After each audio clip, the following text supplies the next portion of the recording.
Hey, how are you doing today? My name is Cameron Barnes. I am a student at Alabama State University studying rehab services. And this is my senior year, and I'm doing an assistive tech universal design PowerPoint to go over for Dr. Joseph class. So, like I said, universal design by Cameron Barnes. Of course, today's date and assistive tech and resource. So, the character of the day. This is Stephen. Stephen is a 25-year-old college student at Texas Tech University. Him and his colleagues are studying more about universal designs.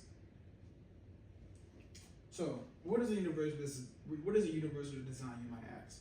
Right? A definition of an educational approach that aims to create learning environments that are accessible to all students regardless of their abilities or backgrounds.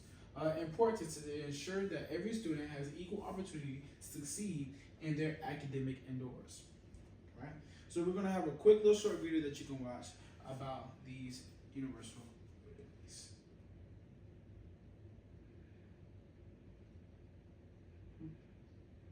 Universal Design for Learning, or UDL, is an educational framework that guides the development of flexible learning environments and learning spaces that can accommodate individual learning differences. It is based on the principle that educational environments and products should be usable by everyone to the greatest extent possible, without the need for adaptation or specialized design. Let's look at the key features of universal design for learning. One key feature is the provision of multiple means of representation.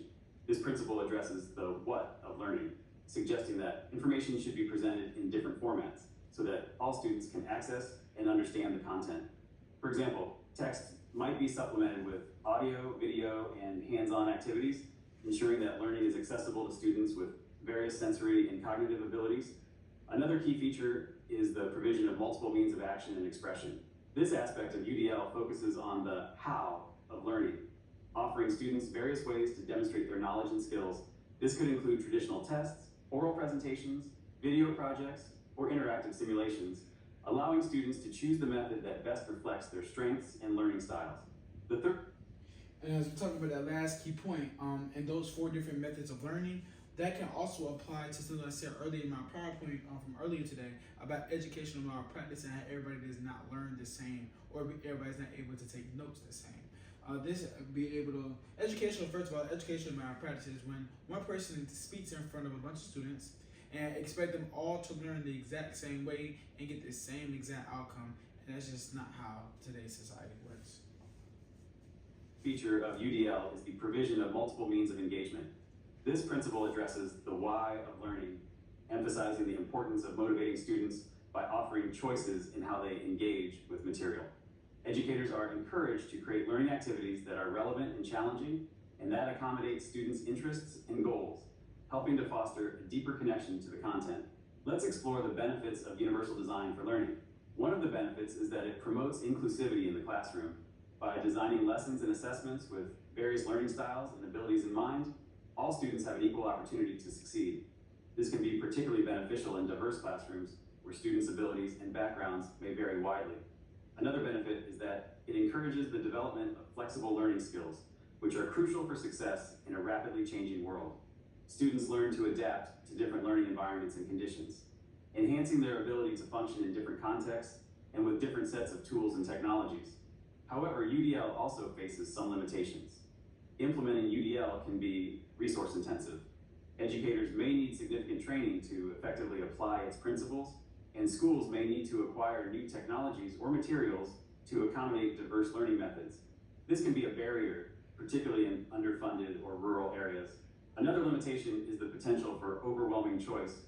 While providing multiple options for learning and expression can be empowering, it can also be confusing for some students who may struggle with decision-making or who prefer more structured learning environments. This can sometimes lead to decreased learning outcomes if not carefully managed. If you're a university student, I recommend reading the article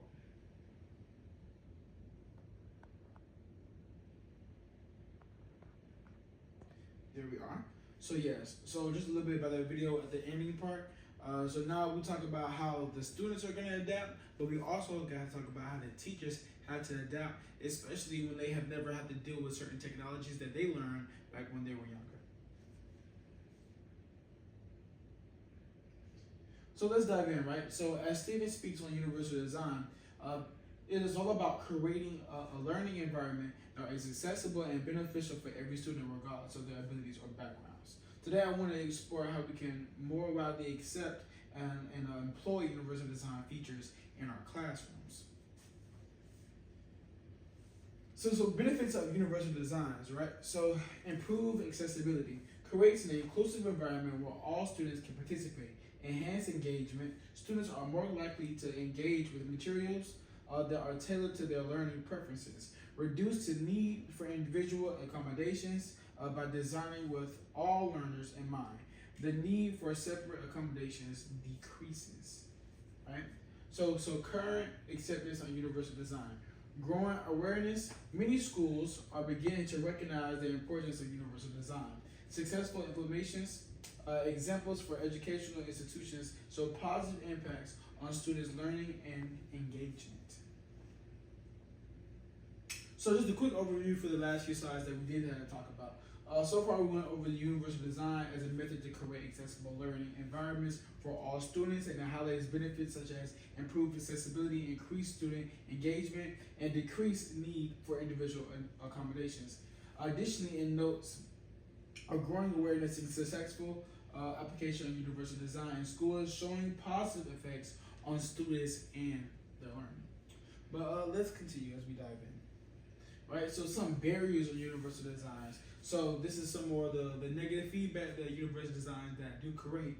A lot of times they can create a lack of awareness, right? So many educators and administrators may not be familiar with universal design principles.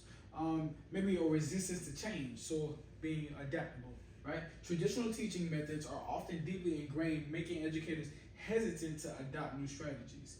Right, so we got some resource constraints. Right, limited funding and materials can hinder the implementation of universal design features, and then some training gaps. Right, so as we talk about how the teachers and how we talk about the students are, it's a big age gap in there. So everything that we teach or everything teachers can teach to younger kids, they're not going to learn the exact same things. So now, as well as the students are trying to learn, the teachers are trying to learn to adapt to the students as they try to grow up and we try to teach them.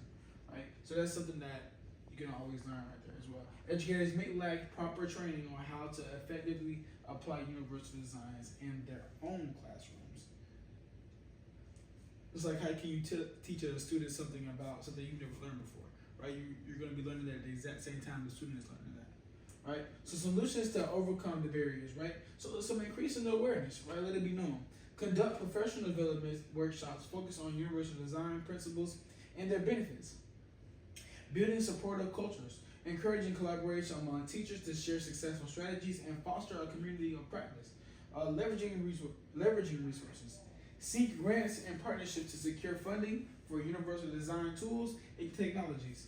And then providing comprehensive training. Offer ongoing training and support for educators to help them understand and implement universal designs effectively.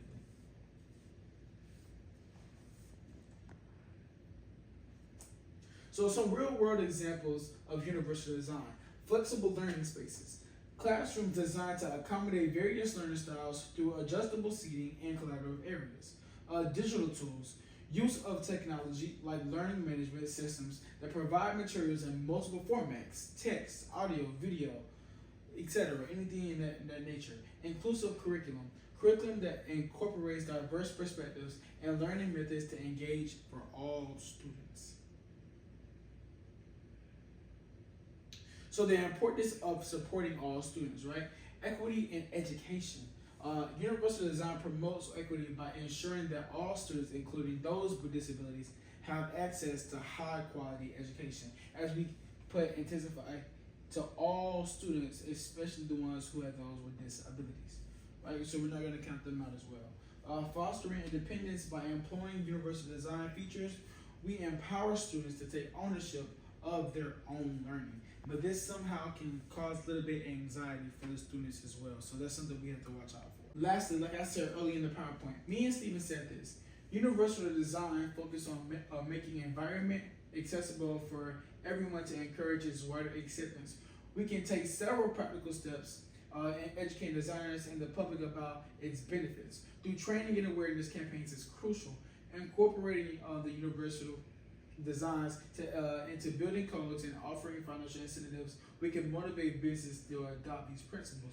While barriers like lack of awareness and perceived costs exist, we can tackle these by providing educational resources, financial support, and showcasing successful projects that highlight the real-world benefits in the UD, the Universal Design. Additionally, engaging communities in the design process and integrating UD concepts and educational programs can help foster a culture that values inclusively for all. Excuse me. In conclusion, summary key points. Universal design is essential for creating inclusive educational environments. By addressing barriers and implementing solutions, we can make universal designs a standard and practice in our classrooms. And just some call to action. Encourage educators to embrace universal design principles and collaborate to enhance accessibility for all students. And this will conclude my presentation. Dr. Joseph, thank you so much for giving me this opportunity to improve my grade.